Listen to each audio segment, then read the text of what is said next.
Hello everyone, अस्सलाम वालेकुम। मी doctor Amna Usman, welcome to my YouTube channel. आज जो टॉपिक हम डिस्कस करने चाह रहे हैं वही जो आप लोग गर्मियों के अंदर अपना स्किन बैरियर तबाह कर लेते हैं वाइटनिंग क्रीम्स लगा लगा के। इसको हम आज डिटेल में डिस्कस करेंगे, क्यों, कब, कैसे और क्या क्या हो जाता है स्किन वाइटनिंग क्रीम्स लगाने से या poor quality skin whitening creams लगाने से, और स्किन बैरियर को क्या क्या नुकसान होता है poor quality whitening cream OTC या ऑनलाइन जो आप मंगवा लेते हैं, और फिर उससे बैरियर के अंदर क्या क्या खराबियां आ जाती हैं। ये सब कुछ आज डिटेल में इस वीडियो के अंदर। Stay tune. हम ट्विन सिटीज से ज्यादा ग्रो कर गए हैं और अब हम अटक में ब्रांच ओपन कर चुके हैं अल्हम्दुलिल्लाह। Phase 7 Bahria town up and running, और soon coming up Abbottabad, soon coming up Peshawar इंशाल्लाह। So whitening creams, I don't want to name any, you know it already. वो क्रीम्स जो आपको बचपन में 13-14 साल की उम्र के अंदर आपको आपकी सहेलियां पकड़ा देती हैं, 250 से 400 रुपए की कीमत में आती हैं, और अब कुछ वाइटनिंग क्रीम्स ने उनकी प्राइसेस इतनी हाई कर दी हैं ताकि वो गुड क्वालिटी वाइटनिंग क्रीम्स लगें। या वो क्रीम्स जो आप कभी सैलून में जाएं और आपको कोई सैलून में वो जो घोल के दे देते हैं 3-4 क्रीम्स मिला के, वो क्रीम्स वो आपके बैरियर को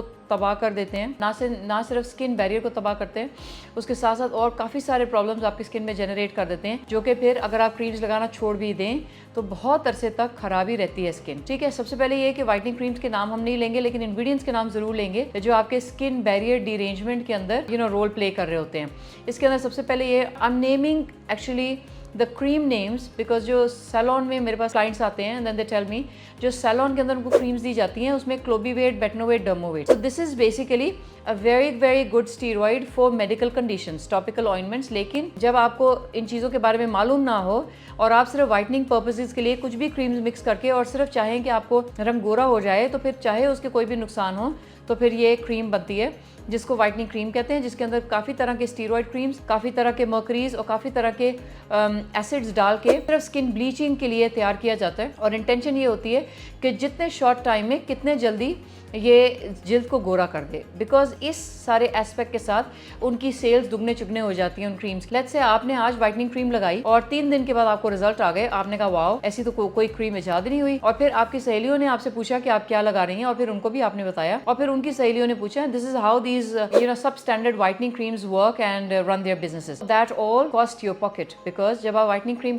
खरीद रहे हैं तो हो सकता है कि वाइटनिंग क्रीम काफी कम पैसों की हो, लेकिन जब आप वाइटनिंग क्रीम लगा रहे हैं उससे जो नुकसान हुआ आपको, क्योंकि आपने सबसे पहले वो वाइटनिंग क्रीम इस्तेमाल की और आपको सबसे ज्यादा रिजल्ट्स आए, फिर जब आपको नुकसान होने शुरू होंगे तो आप पहले बंदे होंगे उस सारे क्लाइंट के अंदर जो वो वाइटनिंग क्रीम्स लगा रहा होगा। और जब आपको नुकसान आने शुरू हुए, आपकी फ्रेंड्स ने देखा कि नुकसान आ रहा है, बट देन वो वाइटनिंग आप इतना एंजॉय कर रहे होते हैं, because somewhere in our society being gora, being chitta is really commendable or some kind of achievement for a person to have। इतना बड़ा achievement समझा जाता है और इतने गोरे रंग को इतना appreciate किया जाता है। You feel so appreciated that you start compromising on so many other good things। अब आपको appreciation मिलने शुरू हुई और आपका रंग गोरा होना शुरू हो गया, और अब आप उस appreciation में या उस सारे environment में जीना चाहते हैं और उसको enjoy करना चाहते हैं और उसको long live करने चाहते हैं उस सारे environment को। फिर आपको पता लग रहा है कि वो क्रीम्स आपको नुकसान दे रही हैं, लेकिन आप फिर भी लगा रहे हैं because you don't want to get off with that जो आपको कॉम्प्लेक्शन उस क्रीम ने दे दिया है एट वट एवर कॉस्ट। थोड़े अरसा आप और लगा के एक ऐसी सिचुएशन में पहुंच गए हैं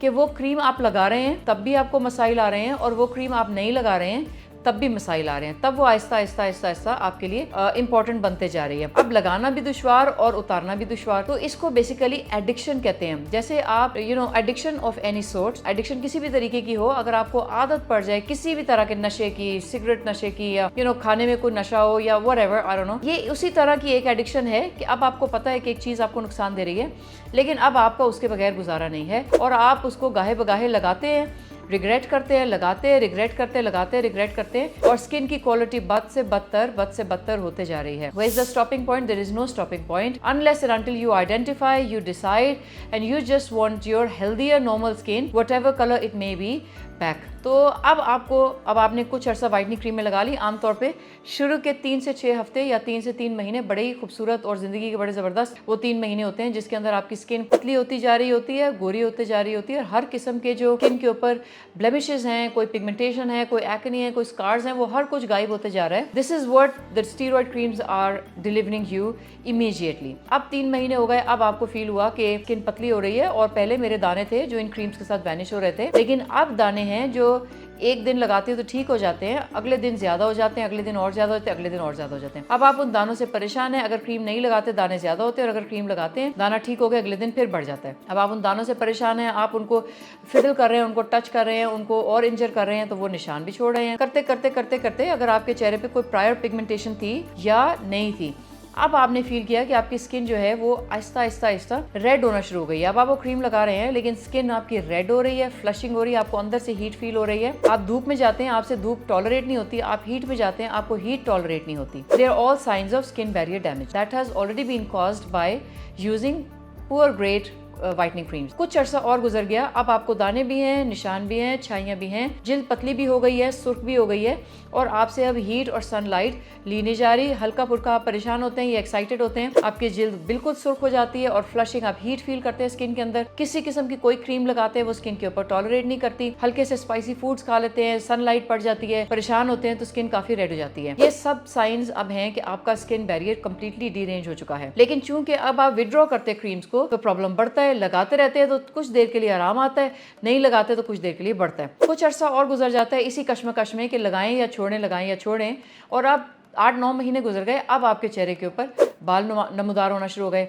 शुरू में पतले पतले बाल होते हैं, जैसे रुआं सा आ रहा है आ रहा है आ रहा है, अब आपको फिर दिक्कत आ गई है कि बाल आ रहे हैं, और आपका जहन इस बात पे यकीन करने के लिए तैयार नहीं है कि वो क्रीम जो आप लगा रहे हैं वो आपको नुकसान दे रही है, और आप इस सारे फैक्टर्स को इग्नोर करे जा रहे हैं। बिकॉज वाइटनेस आपके चेहरे के अंदर आ रही है, पाउडरी वाइट जो कलर आ रहा है आप उसको एंजॉय कर रहे हैं, और बाकी सारी हेल्थ या स्किन बैरियर हेल्थ को या स्किन की अपनी हेल्दी नॉर्मल फंक्शनैलिटी को इग्नोर किए जा रहे हैं और कॉम्प्रोमाइज किए जा रहे हैं। 9 महीने हो गए, आपने व्हाइटनिंग क्रीम यूज की, स्टार्ट कहाँ से हुआ था? या आपको शौक आया था व्हाइटनिंग का, या आपको छोटे मोटे दाने थे जिसके लिए आपने डॉक्टर की हेल्प नहीं ली थी, और आपने कहीं से भी वो मिक्स क्रीम बनवा ली थी छोटी सी डब्बी में जिसके इंग्रेडिएंट्स कहीं पर भी मेंशन नहीं थे, और किसी सैलून से या किसी छोटे से जनरल स्टोर से या किसी जो मोहल्ले की दुकान होती है, because these kind of white creams earn a good business for the shopkeepers and for the salon, तो वो एक अनदर रेवेन्यू सोर्स बन जाता है, और उनके इतने अवेयरनेस भी नहीं होते कि वो कोई नुकसान दे रहे हैं, they keep selling it. So my one message is, तो आपने क्रीम ऐसे लगाना शुरू की थी कि या तो आपको व्हाइटनिंग का शौक आया था, या आपको थोड़े बहुत दाने आए थे, या कुछ छाइयाँ आई थी जिसके लिए आपने डॉक्टर की हेल्प लेने की बजाय वो क्रीम को इस्तेमाल करना पसंद किया था, और कुछ ही अरसे के अंदर आपकी बहुत सारी सहेलियों ने आपको कॉम्प्लीमेंट किया और वही क्रीम्स इस्तेमाल करना शुरू हो गई, और फिर सिलसिला चलता रहा। आप उस व्हाइटनिंग को एंजॉय करते रहे, बाकी सब चीज़ों को इग्नोर करते रहे, कॉम्प्रोमाइज करते रहे। अब तकरीबन 9 महीने हो गए हैं और 1 साल हो गया। अब आपके चेहरे पे दाने भी हैं, दानों के निशान भी हैं, जिल्द पतली हो गई है, नीचे से नाड़े नजर आ रही हैं, मसाम खुल गए हैं, छाइयाँ पड़ चुकी हैं, चेहरे के ऊपर बाल भी हैं, और अब आपसे धूप नहीं बर्दाश्त हो रही, हीट नहीं बर्दाश्त हो रही, कॉफी कोलाज आप पी लेते हैं, टॉलरेट नहीं करने होता। इस सारे स्टेट को स्किन बैरियर डैमेज के अंदर शुमार किया जा सकता है, along with many other problems coexisting with skin barrier deformity. अब इसमें 2 मैसेजेस हैं मेरे आप सबके लिए। एक, जो क्रीम्स बनाते हैं या सेल करते हैं वो खुद अनअवेयर हैं कि वो क्या कर रहे हैं, और चूंकि लोग उनको आके सिर्फ यही बताते हैं कि उनकी स्किन उससे बड़ी चमकदार हो जाती है, इसलिए वो बनाते रहते हैं और सेल करते रहते हैं। वो उनको बिल्कुल भी इस बात का अंदाजा नहीं है कि वो क्या नुकसान पहुंचा रहे हैं। दूसरा, उन लोगों के लिए जो उन क्रीम्स को फिर भी यूज करते रहते हैं डिस्पाइट कि उनका स्किन बैरियर फंक्शन कितना डीरेंज हो चुका हो और वो कितने और मसाइल का शिकार हो चुके हो, लेकिन चूंकि उनके स्किन पे वाइटनिंग है तो वो कॉम्प्रोमाइज करते हैं स्किन बैरियर के फंक्शन के ऊपर। तो दोनों के लिए मैसेज ये है कि नंबर 1, इस वीडियो के तवस्सुत से अगर आपको ये अंदाजा हो गया कि आप जो क्रीम्स बना रहे हैं वो लोगों को नुकसान दे रहे हैं, काइंडली उनको बनाना बंद कर दें, और there can be another source of business revenue, और इससे लोगों का नुकसान होता है फाइनेंशियली भी, और ऑब्वियसली उनका जब हेल्थ के हिसाब से भी। ठीक है, फाइनेंशियली इसलिए कि वो क्रीम तो हो सकता है 250 रुपए की हो और आपको हो सकता है उसमें से 75 रुपए बचे हो, और मरीज को 250 रुपए उस टाइम पे कम लग रहे हो क्योंकि इलाज 2000 रुपए का था, लेकिन जब उनको मसाइल आ गए तो उनको कम से कम अगले 3-4 साल 2500 रुपए हर महीने लगा के अपना इलाज कराना पड़ेगा, तब जाके स्किन ठीक होगी। अब पहली बात तो ये है कि अगर ये सारे प्रॉब्लम्स आपके साथ हो रहे हैं और आप किसी किस्म की क्रीम्स इस्तेमाल कर रहे हैं ऑलरेडी, उनको राइट अवे बंद कर दें। अब आपने क्रीम आज से फैसला किया कि मैंने नहीं लगानी, I have to get out of all this चुंगल, जो आप जिस एडिक्शन के अंदर, स्किन एडिक्शन के अंदर फंस गए हैं, उन क्रीम्स को इस्तेमाल को बंद कर दें, और आप अपने हेल्थ प्रोवाइडर को, अपने स्किन स्पेशलिस्ट को, अपने एस्थेटिक फिजिशियन को आप रिपोर्ट करें, वो आपको हेल्प करेंगे स्किन बैरियर को दोबारा अपने नॉर्मल फंक्शनैलिटी में लाने के लिए। होगा क्या, जब आपने क्रीम लगाना बंद कर दी, सुबह आपको लगेगा कि आपके चेहरे पे दाने बढ़ रहे हैं, कुछ दिनों में आपको लगेगा कि आपकी छाइयां वापस आ रही हैं, कुछ दिनों में आपको लगेगा आपकी रंगत खराब हो रही है, दानों के निशान और पड़ रहे हैं, वगैरह वगैरह। लेकिन वो इस्तेमाल करना बंद करना लाजमी है आपके लिए, उसी तरह जैसे जिस्म के लिए नशे को बंद करना जरूरी होता है। So I call it another kind of skin addiction. ठीक है कि आपकी स्किन एडिक्ट हो जाती है उन सारी क्रीम्स को लेके, चाहे नुकसान हो रहा हो, चाहे कुछ भी हो रहा हो, but your brain doesn't accept to stop using them. अब आपने आज ही इस्तेमाल करना बंद कर दी, अब आपका स्किन बैरियर डीरेंज हुआ हुआ है। उसको ठीक कैसे करना है, पहले तो जहन में रखें कि पैनिक नहीं करना।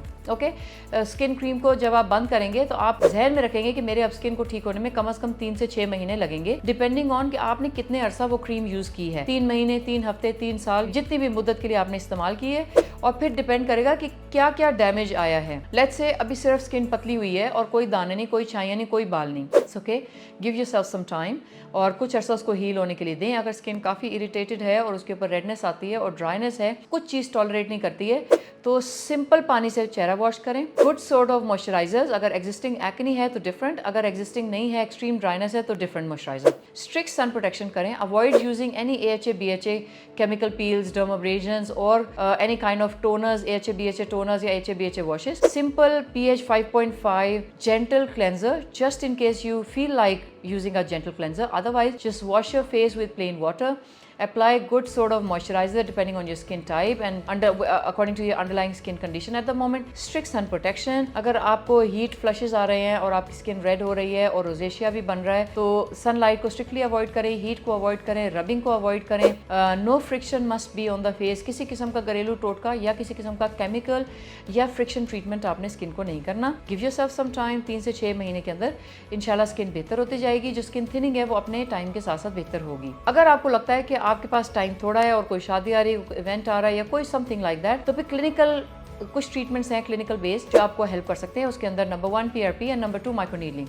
Microneedling, not Dermapen, not Dermastamps. Microneedling RF. Either you can go for Scarlet or you can go for Silphomex, depending on your current skin condition at that point of time. Dermapens, dermabrasions, chemical peels उनके अंदर जाएंगे, skin के अंदर और खराबी हो जाएगी। So microneedling help करेगा स्किन के कोलेजन को रीबिल्ड करने में, स्किन की थिकनेस को रीगेन करने में और स्किन की हेल्थ को वापस रीगेन करने में। To give yourself some peaceful time, roughly 6 weeks to 3 months. फिर अगर आपको लगे कि अब आपकी स्किन या आपके ट्रीटिंग फिजिशियन को लगे कि अब आपकी स्किन इस काबिल है कि इसके ऊपर कोई ट्रीटमेंट किया जा सकता है, then we can start. And obviously अगर आपको एग्जिस्टिंग एक्ने हो तो माइक्रोनीडलिंग की तरफ जाया नहीं जा सकता। Then only treatment of choice can be PRP, avoiding further injuries and stuff like that. क्या स्किन बैरियर सिर्फ व्हाइटनिंग क्रीम से ही डीरेंज होता है? नहीं। जब आप स्किन व्हाइटनिंग क्रीम्स लगा रहे होते हैं या छोड़ चुके होते हैं, आपको व्हाइटनिंग आप एंजॉय कर रहे होते हैं और लाइट ब्राउन हेयर आपके चेहरे के ऊपर आना शुरू हो जाते हैं, अब मामला शुरू होता है उनको छुपाने का या उनको डील करने का। तो फिर नंबर 2 आप जाते हैं either threading, number 2 waxing, number 3 bleaching. All 3 treatments again cause further injury and again further skin barrier को derange कर देते हैं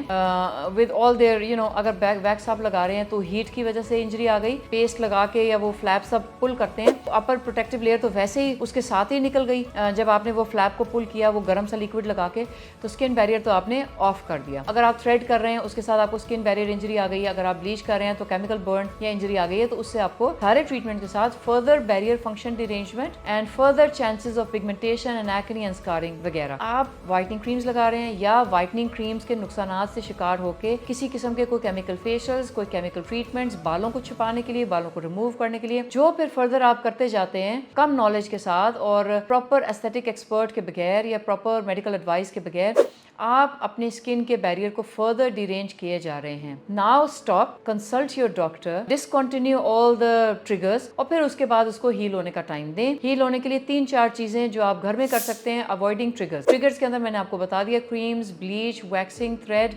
sunlight, heat, rubbing, scrubbing and home remedies फिलहाल आपने नहीं करनी है जब तक आपकी फेस की, आपकी स्किन की हेल्थ वापस रीगेन नहीं होती। इसके अलावा मॉइस्चराइज करना है according to the moisturiser needed और कोशिश करनी कि pH 5.5 आपके चेहरे पे मैनेज हो। और इसके अलावा आपको बाकी डॉक्टर तजवीज़ करेगा कि क्या करना है। Strict sun protection. आप हीट कर रहे होते हैं ना, जब आप चूल्हे के साथ काम कर रहे होते हैं, यू रबिंग योर फेस और वो आप रेशमी कपड़ा पहना हुआ है या कोई भी टॉवल हाथ में पकड़ा हुआ है, पसीने पोंछ रहे हैं या just out of irritation, because हम अपने घरों में देखते हैं खुद भी खाना पका रहे होते हैं या they're just wiping up their face just like that with any kind of thing they have in their hand. वो रेशमी कपड़ा है, वो टॉवल है या कोई टिश्यू है और वो रब करने से जो डैमेज आता है ना, दैट कीप्स ऑन ग्रोइंग। कोई भी chemical injury already toned skin barrier के ऊपर देते हैं तो आपको नुकसान मल्टीपल फोल्ड्स होता है। So that's all for today. I hope आपको इस एपिसोड ने कुछ नफ़ा दिया हो, कुछ फ़ायदा दिया हो एजुकेशन के हिसाब से। अगर आपको हमारा कंटेंट पसंद आ रहा है, please consider subscribing our channel. और अगर आपको लगता है कि आपके हल्का अहबाब में कोई ऐसे लोग हैं जिन ये छोटी मोटी अवेयरनेस वीडियोस उनको हेल्प कर सकती हैं, do share it with them. Thanks for watching. और अगर आपको किसी किस्म की और कोई चीज़ जाननी हो, आप हमारे कॉमेंट सेक्शन में लिख दें। हम बड़े गौर से और बड़े एहतमाम के साथ उन कमेंट्स को पढ़ते हैं और देखते हैं उसके अंदर जो कंटेंट सजेशन आए, because the whole purpose of these videos is awareness and awareness. तो जब भी हमें लगेगा कि कोई हमारा अ ग्रुप ऑफ पीपल हैं जो एक रेलिवेंट टॉपिक को डिस्कस करना चाह रहे हैं, we would love to do that. Thank you very much.